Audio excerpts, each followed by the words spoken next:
Chile y podemos decir para el mundo, a través del canal YouTube del CIES, y va a quedar grabada para quienes después la quieran revisar. Bien. Siguiendo la secuencia del programa, voy a invitar a la doctora María Soledad Jofré, integrante del CIES y académica de la Universidad de Talca, de la Escuela de Derecho, que nos hable una parte, un aspecto del proyecto de ley, y luego va a intervenir la abogada Tania Mora. Por favor, José.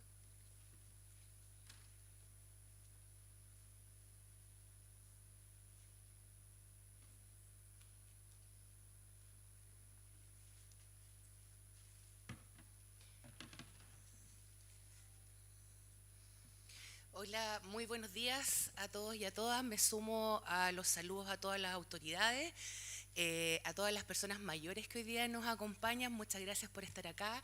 A los estudiantes que veo también que están acá, muchas gracias por estar acá esta mañana. Como comentaban, ¿no es cierto?, quienes me antecedieron, la idea es poder contarles un poco de qué se trata esta ley, en términos muy generales, que todavía es un proyecto de ley, ¿no es cierto?, que como señalaban se ingresó ya hace un par de años, ahora está en una etapa de urgencia suma, por lo tanto lo ideal es que pueda tener, ¿no es cierto?, salir a la vida pública lo antes posible, porque son materias que efectivamente se requieren con urgencia, ¿no es cierto?, que estén reguladas. Entonces, lo que yo voy a tratar de hacer en estos minutos que me asignaron es tratar de contarles un poco de qué se trata esta ley en términos más simples y cuál va a ser el efecto o el impacto que de aprobarse esta ley va a tener, ¿no es cierto?, en nuestra sociedad y en la calidad de vida de las personas mayores en general. Entonces, lo primero que hay que tener en cuenta para entender el contexto de dónde viene esta ley es, como decía el profesor Palomo al inicio, en la constatación de una realidad, ¿no es cierto?, que la población mundial está envejeciendo, es una proyección, ¿no es cierto?, que se señala para todos los países y por lo tanto una realidad de la cual hay que hacerse cargo, ¿ya? Y tener los mecanismos jurídicos adecuados para hacer frente, ¿no es cierto?, a una sociedad que va a tener una composición etaria distinta a la que teníamos antes. Además, hay otros factores que han incidido en el proyecto de esta ley, como por ejemplo algunas iniciativas gubernamentales que se habían realizado en los años anteriores, de envejecimiento positivo, de tratar, ¿no es cierto?, de promover a través de instancias en particular, sobre todo a través de Senama, instancias para poder promover, ¿no es cierto?, el envejecimiento positivo. También es muy importante tener en cuenta acá el impacto que tuvo como sociedad, ¿no es cierto?, global, la pandemia, el COVID, ¿no es cierto?, y poner especial atención al cuidado de las personas mayores y de la sociedad en general.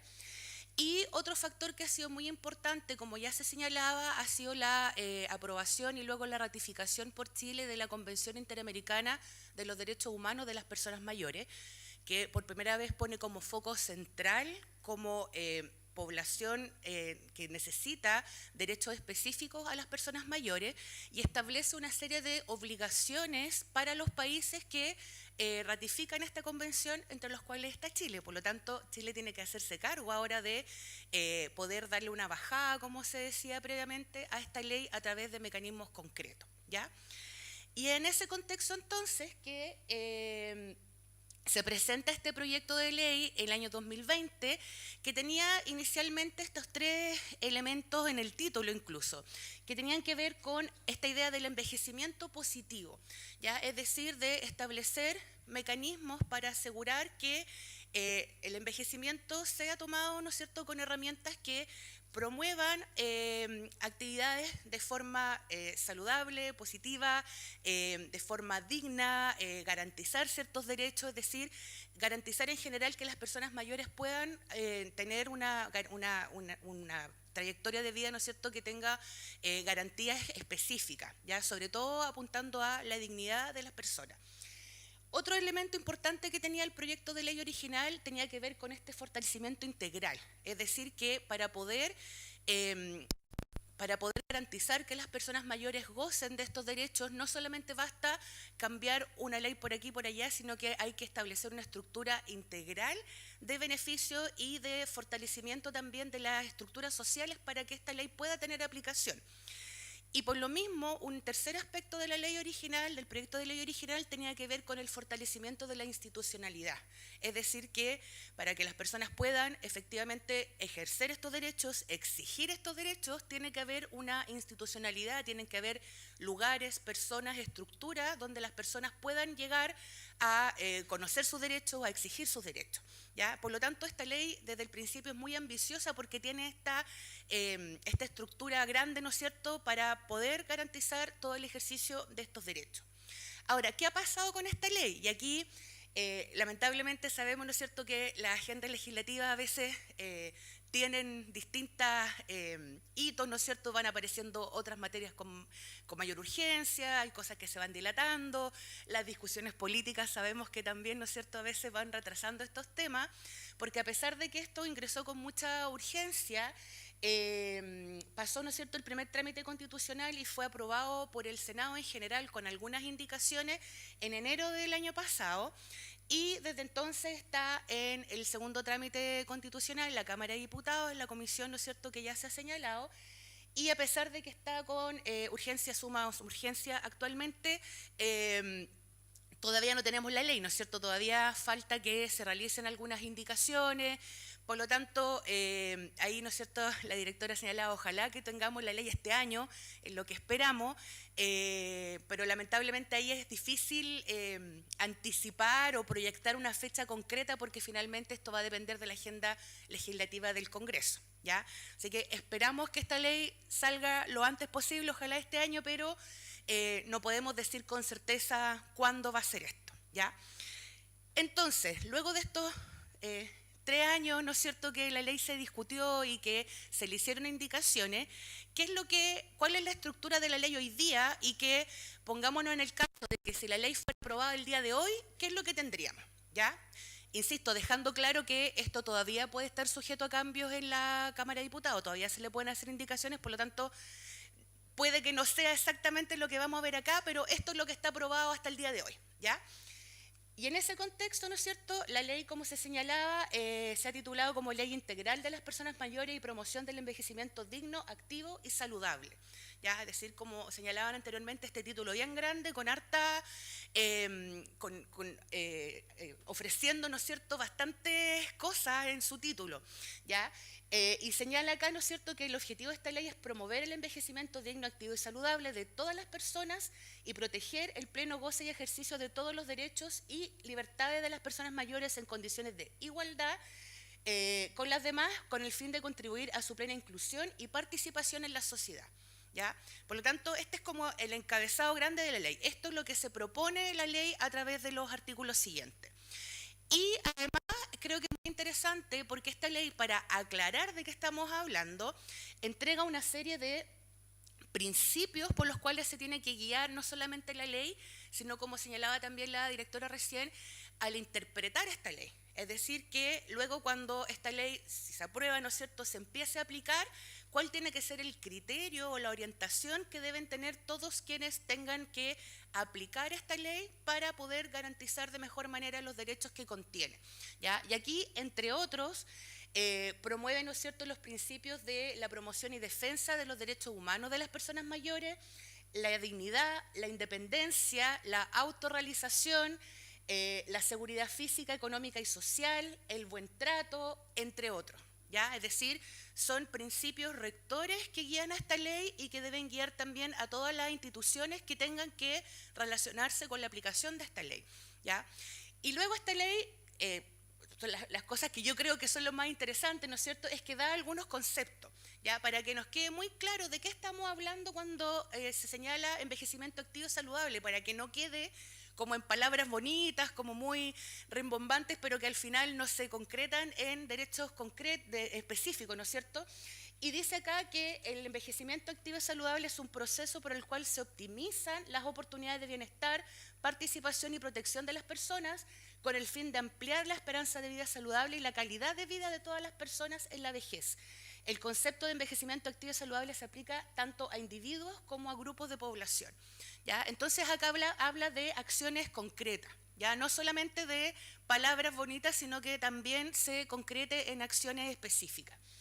Y respecto al cuidado integral, dice también esta ley que se refiere a la atención de las necesidades centrales de las personas en todas las áreas, físicas, materiales, biológicas, mentales, espirituales, sociales, económicas, laborales y productivas de las personas mayores, ¿ya? Es decir, a eso se refiere cuando habla de una ley integral que va a abarcar todos los aspectos de la vida de las personas, ¿ya?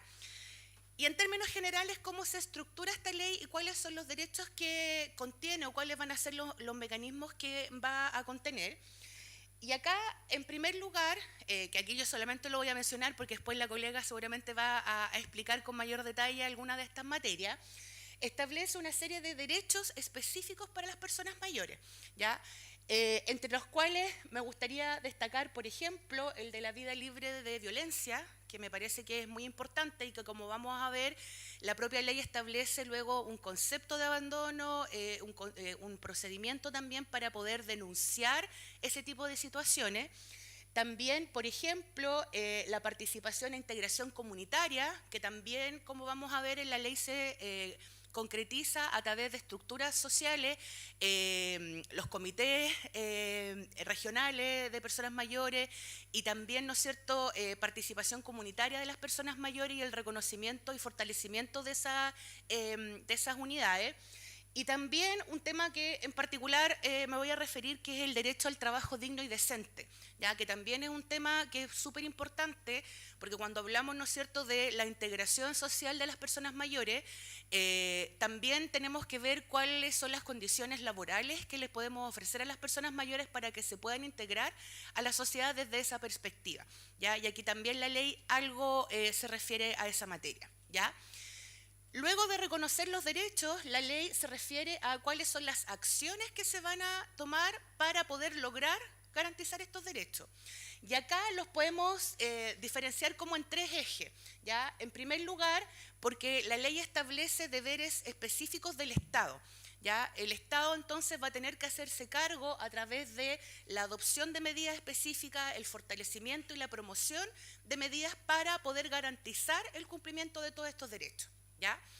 En segundo lugar, hay líneas de acción específicas que se van a realizar principalmente a través de la acción de Senama, que va a tener aquí muchas obligaciones, mucha tarea por delante, así que van a tener ahí hartas actividades, a través de programas específicos que van a tener que ser coordinados por Senama respecto a ciertas materias, por ejemplo, calidad de vida, financiamiento, prevención de abusos, es decir, van a haber programas específicos coordinados desde Senama para preocuparse de esas materias en particular. Y lo más importante, como también lo señalaba la directora recién, esta política nacional de envejecimiento que va, ¿no es cierto?, a ser dictada por el presidente, se va a hacer toda una comisión, ¿no es cierto?, una presentación no solamente de Senama, sino que también de las personas mayores que están trabajando, ¿no es cierto?, en espacios comunitarios para que puedan dar su opinión y se pueda establecer de qué manera a nivel del Estado se pueden establecer ciertas líneas generales que, como decía la directora, van a traspasar el gobierno de turno, sino que van a ser políticas con una vocación de duración en el tiempo para que puedan, ¿no es cierto?, tener esta permanencia y garantizar por mucho más tiempo la aplicación de estas políticas. Y finalmente, algunas cuestiones ya más específicas que seguramente después la colega las va a comentar, se crea la figura de los consejos asesores regionales de personas mayores, que van a poder, ¿no es cierto?, incidir en las políticas públicas en materia de personas mayores. Por lo tanto, acá yo sé que hay muchas personas que están acá que participan en sus actividades comunitarias. Va a ser súper importante su participación y su opinión respecto a estos temas, así que hay que poner atención ahí porque van a tener un rol muy importante en la elaboración de estas futuras políticas.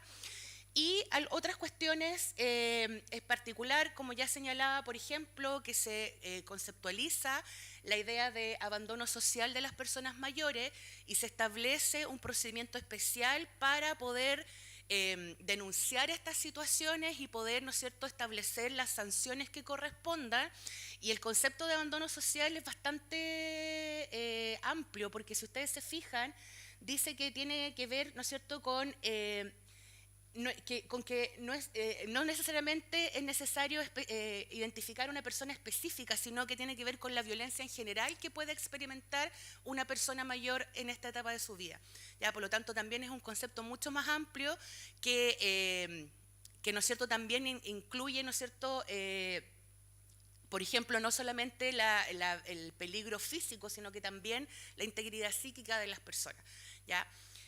Y finalmente, otras cuestiones u otras modificaciones que también se van a incluir en la ley, algunas modificaciones en el acceso a la justicia para favorecer que las personas mayores puedan tener un contacto más rápido y más efectivo para solicitar la acción de la justicia en materia de denuncias, en materia de reclamaciones, etcétera.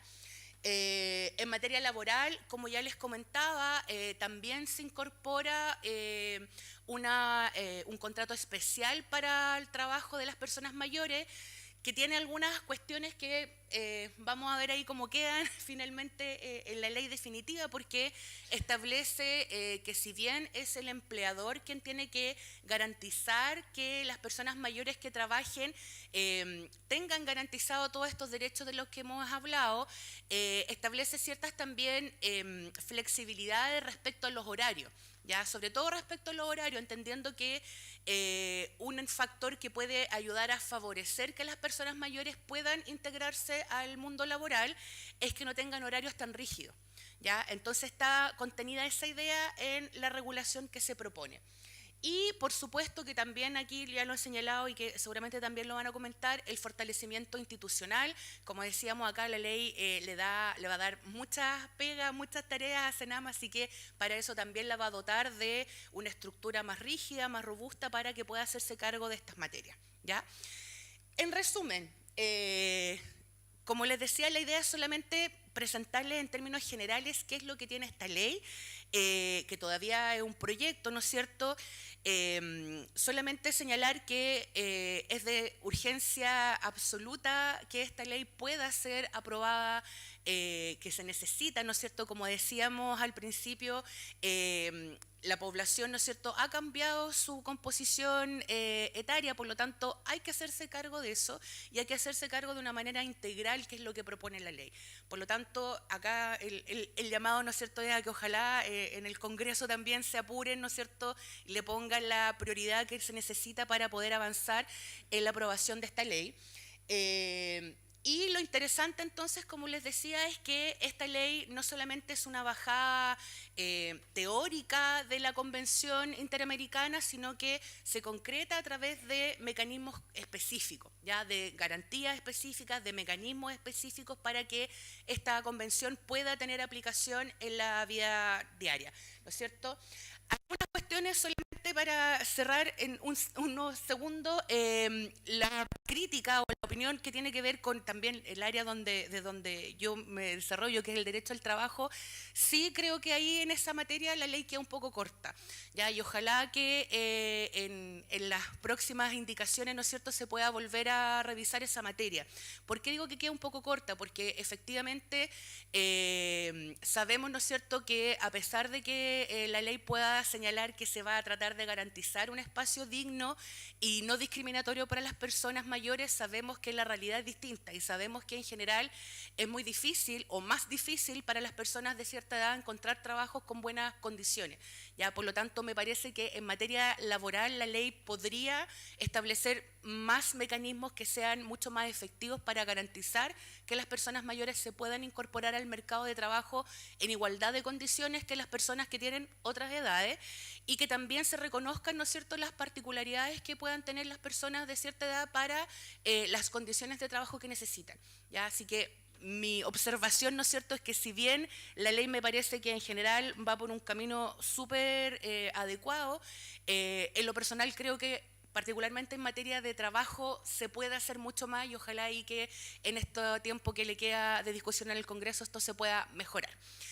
Eso entonces es lo que les quería contar. Muchas gracias por su atención y ahora seguramente la colega les va a comentar más detalles de la ley. Muchas gracias.